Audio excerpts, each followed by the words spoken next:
Hi, guys. Welcome to Bar Exam. I'm your host, Allie Rayner. And as always, I'm here with my amazing co hosts, Eric G. and Mr. Marcus TV themselves. Say hi, guys. Yo, what up, what up, what up? What up? I ain't gonna lie, I tried to be dramatic with the smoke, but I couldn't hold it that long. I was going to say, it was a bit dramatic. I No, I can't was, I lie. was trying to like come in with it, right? I was, and it just didn't. So I feel like I had to explain myself. So yeah, it Yeah. didn't really execute like I wanted it to. But yeah, what up? We still like it, though. We still like it. It was definitely giving some vibes. We still appreciate it. And there goes Eric with his vibes, too. I'm glad that everybody's having a good time, that they're smoking, they're chilling, because this actually ties into today's theme. So, coming before the bar today, we wanted to take a highlight and decided to take a look at the West Coast, right? And we were like, what song is the epitome of West Coast style and that vibe? And so, today, coming before the bar is Tupac's California Love. Oh, I almost messed that up. That would have been terrible. It dropped in 1995. It is one of his most iconic songs ever. And it definitely, I feel like you definitely feel like you're in California when you listen to this song, or you think that you're from there anyway. Um, Honestly, like we've all heard this song, so you know how he jumps right into it with California Love. He talks about, he goes, in the city of LA, in the city of good old Watts, in the city of Compton. And then he jumps in and he goes, now let me welcome everybody to the Wild Wild West, the state that's untouchable, like Elliot Ness. And it's the iconic opener, right? So I love this song because you really truly feel as though like you're part of the culture, and like I feel like you kind of learn something too as you're going through it. Um, I don't know if the guys want to take a look at this first verse, but I can't lie. I feel like my favorite verse is the second one where he's talking about the locks and the khaki suits and, like Long Beach to Rosecrans. That's my favorite stuff. Okay, so um, for example, so he says, dressed in locks and khaki suits and ride is what we do. Flossing, but have caution, we collide with other crews. Famous because we program worldwide. Let them recognize from Long Beach to Rosecrans. Bumping and grinding like a slow jam. It's West Side. Like, I feel like if that doesn't sum up California for you, I don't fucking know what will. Like, for real, like, Cali is famous as fuck. I really do feel like LA, especially sometimes like sets the trend. Or if it is like a trend, it I feel like becomes certified here. People actually put their stamp on it. And I mean, like, what's like who hasn't thought of like the khaki suits or like the Dickies and stuff, when they think of California. So that's why I feel like the second verse is my favorite. Eric, do you have a favorite out of here? Oh yeah, for sure.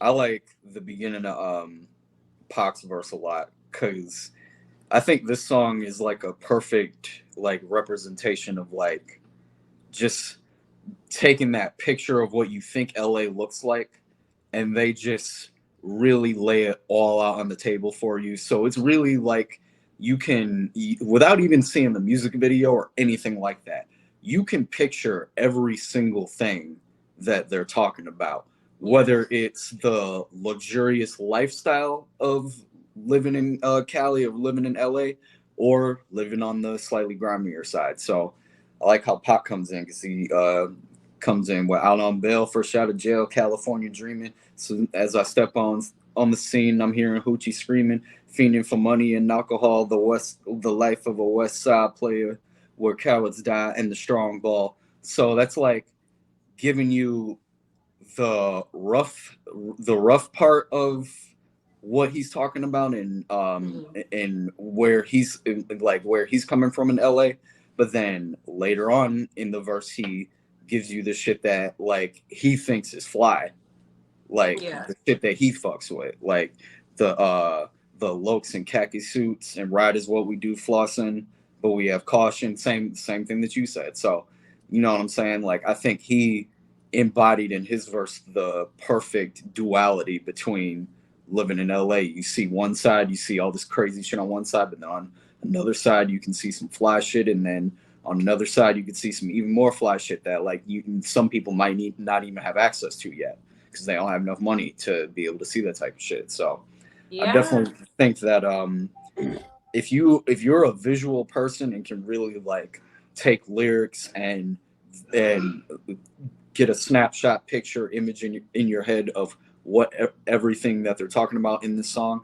then it makes perfect sense. Like I said before, like you can almost see this as a music video in your head without actually ever even having watched the music video before, Yeah. because how Yeah. perfectly they describe everything in their bars.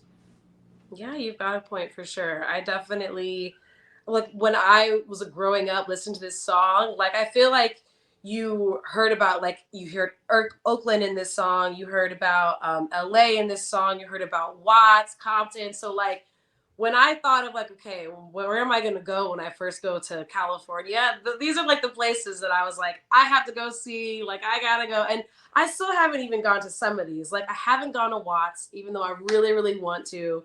Um, haven't gone to Sacramento or Oakland, but like I've gone to Long Beach. You know, Rosecrans is like this long ass fucking avenue that goes from like one part of LA all the way straight down to the other side of it, down to damn near like Orange County, you know? So like you said, yeah, you definitely feel as though like you get a sense of California, but at the same time he like tells you these iconic places that it's like if you're going to go, you got to go check them out. So I think you're right. That's probably another reason that this is such a great song.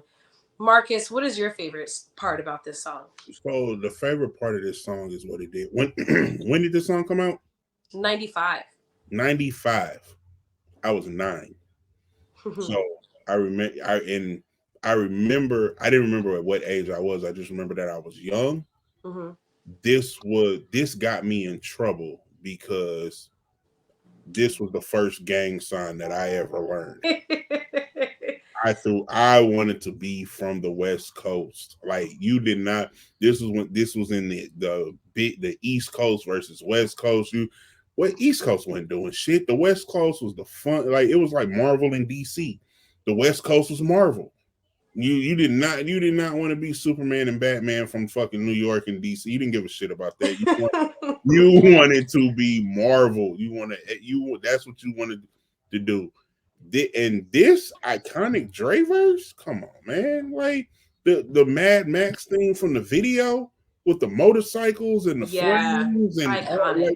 Yeah, this, you was like, what are they doing on the wet? Like, nah, this was iconic for growing up, and it made me. This was ooh. I had to go back. This might have been my introduction to Pac. this was Maybe definitely mine. I think I'll it say I was. think Yeah, I Whole this is think probably album, one of mine the too. whole album was I would say definitely this might have been my first Tupac song that I was like, oh yeah, Tupac.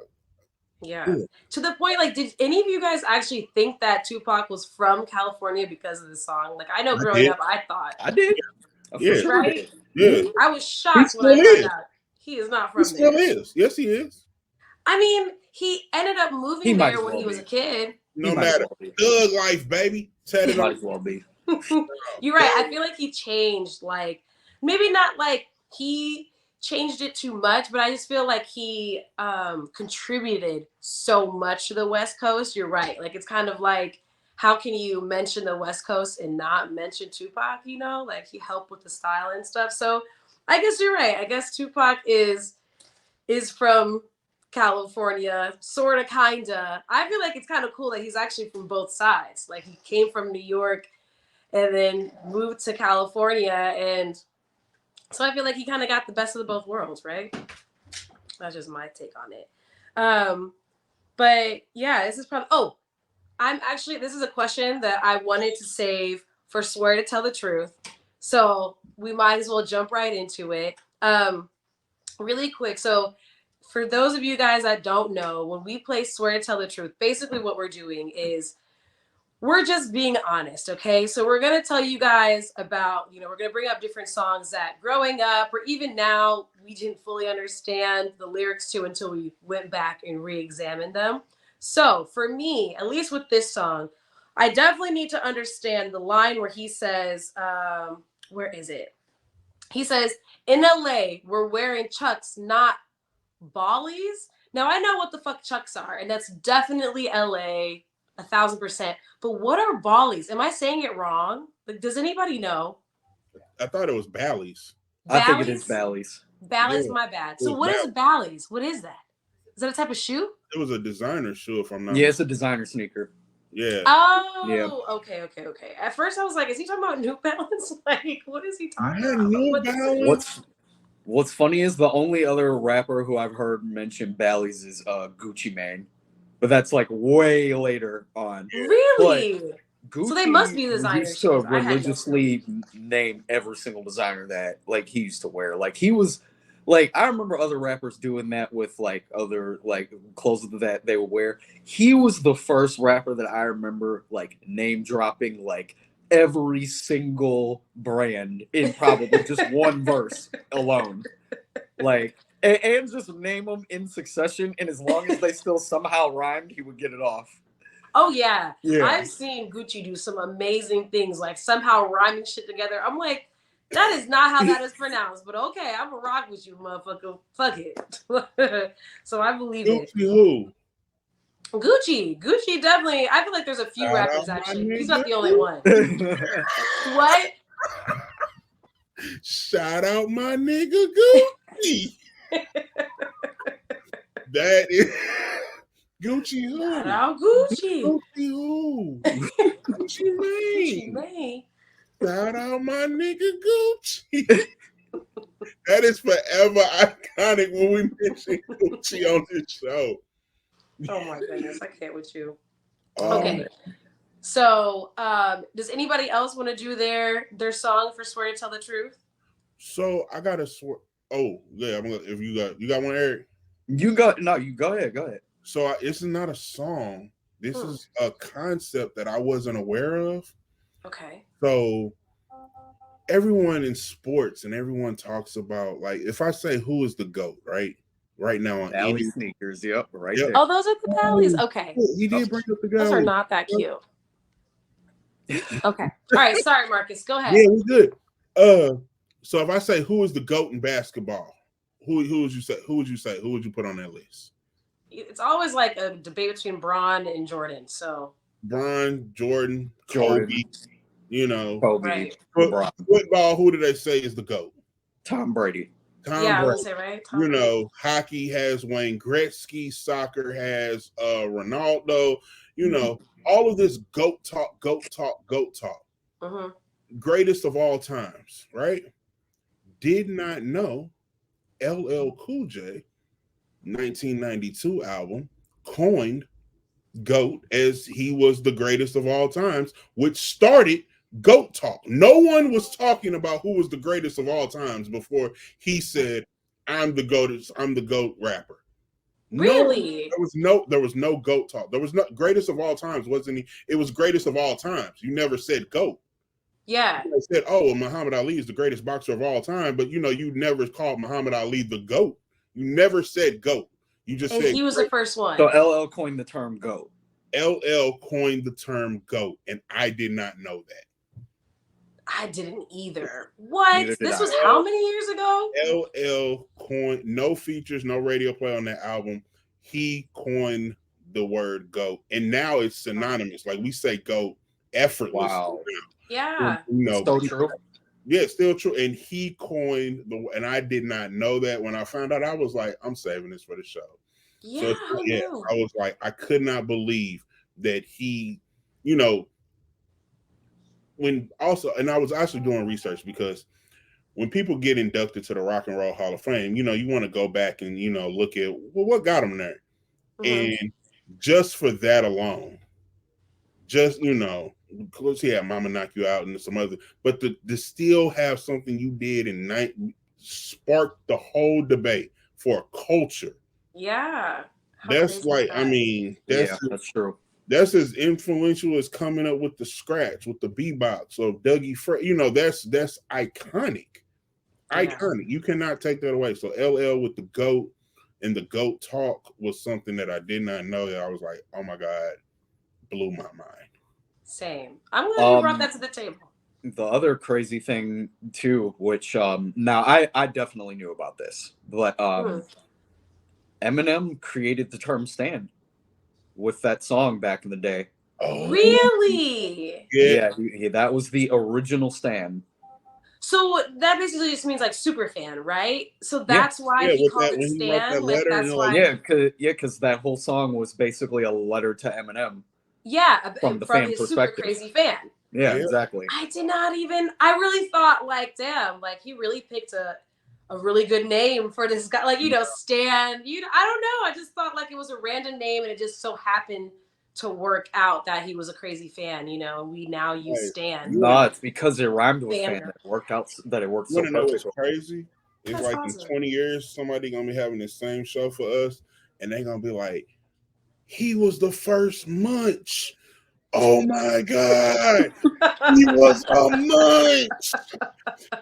No. Oh my god, I didn't even Oh, think of it that Yo, way. Oh man.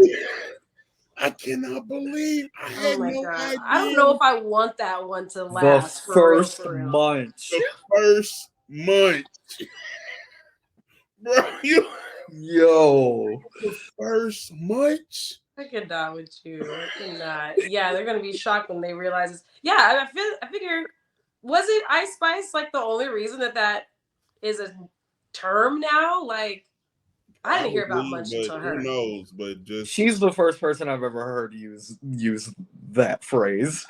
Right? she Same. used it, but Cardi made it. Cardi did the trap music like Jeezy. You made it a hot line, I made it a hot song. Right. Cardi, yeah.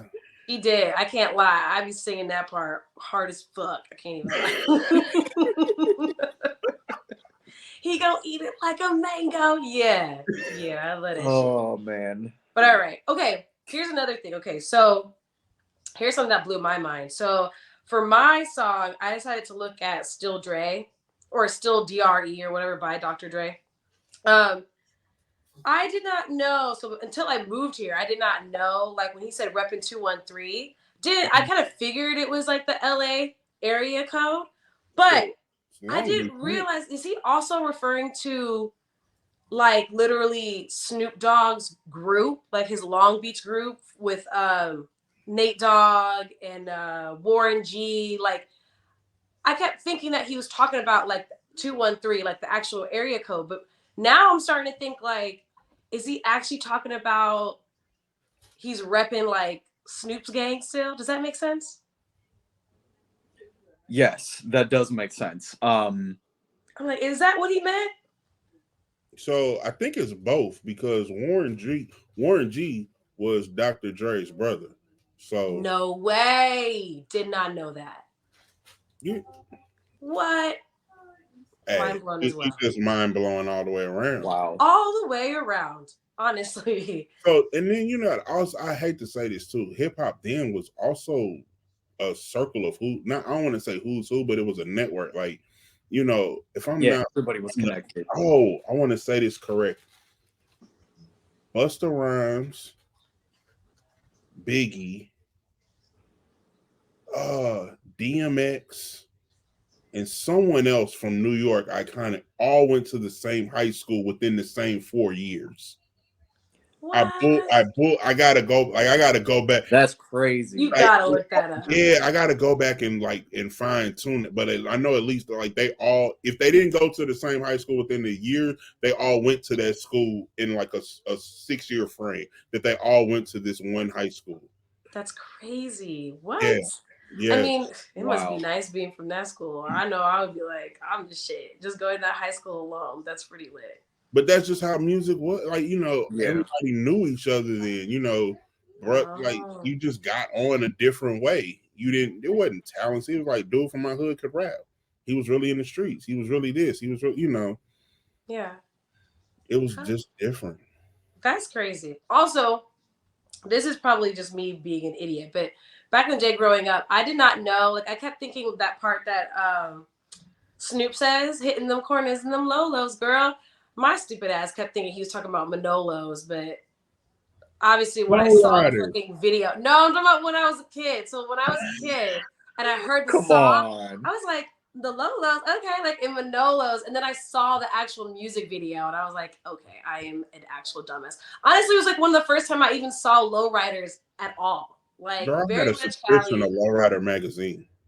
Huh? I had a subscription to Lowrider magazine. Did you really? Absolutely. It was the intro to the West Coast. Like they used to have Oh, looks like you got your facts. what okay. You got your Busta Rhymes Uniondale High went to School. where there was fellow rap Jay-Z, Big, and DMX. That's crazy. Okay, see? What? That's wild. I wonder if it was like a school for the arts or something. Because how No, the it fuck? wasn't no Dave Chappelle type of school. No, they wasn't cultivating. Yeah, it was a school for the art of crack. Oh my God. How to sell that work. You know, I didn't even think about that. That could also be another thing that linked them together. Yeah, no, it wasn't think no about that. school of performing arts. School of Hard Knocks. School of hard knocks. Running up and down the streets. Right. Right. Yeah, okay. Well, that's crazy. Eric, did you do yours? Did you already do yours? No. So I'll be very brief about mine just because there's really not a whole lot to explain here. It's New York State of Mind by Nas, and the reason I picked this was because, as I've said previously before on here, Nas is my favorite rapper of all time, and I had to go back and listen to Illmatic because this was not the first Nas album that I heard. I'm pretty sure the first Nas album that I ever heard in full was Godson. So I picked this because the first time I ever heard this song, I had absolutely no idea what he was talking about at all because I was way, way, way too young to understand anything. Like when he's in the first verse, like talking about rappers, monkey flip with the funky rhythm. I be kicking musician inflicting composition of pain. I'm like Scarface sniffing cocaine. I have no idea what cocaine is when I'm a 10-year-old listening to this. Yeah. Holding the M16C, I'm the pen, I'm extreme. I don't even know what an M16 is or any of the descriptive things that he's talking about. Now bullet holes left in my peepholes. I'm suited up with street clothes. Maybe I know what street clothes is at that young age and what bullet holes and shit like that means, but I'm still not comprehending a lot of this shit. And this was when Nas was in his super, like, lyrical miracle bag, like when he was basically just at the top of the read between the lines type of rapper. Like it was very, very hard to keep up with what Nas was doing even back then on the debut. So that's why I picked that, but also it just kind of fit along with the theme too. So yeah, that's why I picked that one. All right, that was a nice pick. I like that I one. fucks with it. I didn't know Nas was your favorite rapper. I knew he was like on your list. I didn't know like Nas was your number one. Oh yeah, no, he number one for me. Okay, we definitely learned a lot of things today. I mean, I ain't mad at it though. We've already had a whole Nas conversation. We love Nas, but that's a whole nother conversation for another day. So anyway, great pick, Eric. Thank you so much for that. Now, Mr. Marcus TV and I are going to do this right. Him and I are going to team up together and we are going to play Finish That Rhyme, where Eric kicks us a verse. We're going to try and finish it. We're going to like combine our heads and try and finish the rhyme. And hopefully we fucking do it justice. So Eric, go ahead, start us off. All right. I don't even know where to start with this one, so I'm gonna just go. I'm gonna get right into it. All right. Let me see if we can do a little call and response game here. Okay. All right. I pull up at the club, VIP, gas tank on eBay, all drinks on me. Wipe me down. Put me down. Fresh kicks, fresh white tall tee, fresh NFL hat, fresh bows with the crease. Wipe me down. Pussy niggas wanna hit me with the heat. Real recognize, real niggas gon' speak. Wipe me down. Jiggling, I've been rolling by the week. You can tell I got cake by the diamonds in my teeth. Wipe me down. Wait, okay, hold on. Gospel him. What You does went- jiggalating mean? What does What is that it? mean? Say it again. What's the word? Jiggalating. That's what he says. It says jiggalating. I've been rolling about a week. What does that mean? You gotta ask Boosie. Right. You gotta Like, ask Boosie. And I of feel like course I need a police officer to ask Boosie when he gets pulled over on the side of the road. Like, sir, were you jiggling? Were you niggas jiggling in Like, there? and then he responds like it's Gabrielle Union. Oh, dog, don't do me like that. Oh, come on, man. like, don't do me like that, ball. Like, I don't know. You gotta ask Boosie. For real, you gotta ask Boosie that one. I actually want to see if this has ever come up as a question in one of his interviews. I gotta look that up. Yeah, I can't believe you went gospel. I cannot with you and say this is a gospel. Oh my god. I did. It's a gospel song. I mean, he Don't was. roll your eyes at Jesus. No, I'm saying like he just roll your was. eyes at Jesus. I'm just saying this is not a gospel song. He It definitely was skating on, on the love of Jesus. He was out here just faith, on faith and hope and a prayer. But I would called this a gospel song. I don't know. Was there not any The Book of miracle performed in Nigalations, the I don't know. Bible? There was every miracle that was performed in the Bible by Jesus. Jesus wiped somebody down. I cannot with you. When he had to touch the blind man to see, wiped him down. when he made the fish and the 5 loaves of bread, he wiped them stomachs down. And I'm sure he was wearing a fresh white tee when he was doing it too, right? Has anybody ever not seen Jesus in nothing but satin? Satin or Egyptian cotton, always white. You're right about that. And then, I mean, so if Jesus had sheets, what would be his thread count? I don't know. I don't know either. The finest linen. I don't know. I mean, I don't know what that is. I don't know what when they say the hem of the garment. I don't know. Is that the hem of 1,000 hems? I don't know. I don't know. Well, whatever it was, Boosie was wearing it that night. Jiggling. That nigga said they ain't checked me at the door, so I ain't no telling what I'm holding. Oh yeah. Oh yeah. Oh yeah. That's Somebody come on, man. That was only a precursor to Pooh Shiesty. What? They ain't check him at the club, so he didn't know what I was holding. And then Pooh Shiesty is famous for I don't need security. I got that thing on my fire in the club. Like, come on. Oh yeah, I forgot. My bad. He's in jail right now. No, you're right. I'm like, I was literally thinking that. I'm like, what does Pooh Shiesty have to do with this? He's literally in jail right now. For living his lyrics. That'll get you in trouble. Living every once in a while. Yeah. Oh man. Oh my god. Well, thank you, Eric. We tried our best. We at least got something good, We Thank you did for get that call and down. response. I appreciated that. That was fun. Yeah. I liked it. That was fun. Thank you for taking us to church. Yes, we appreciate that, Eric. Thank you so much. All right, guys. That is our show. Thank you so much for watching. You already know we want to hear from you guys. So remember to like, comment, and subscribe. We will see you guys on the next bar exam. Have a good one, guys. Bye.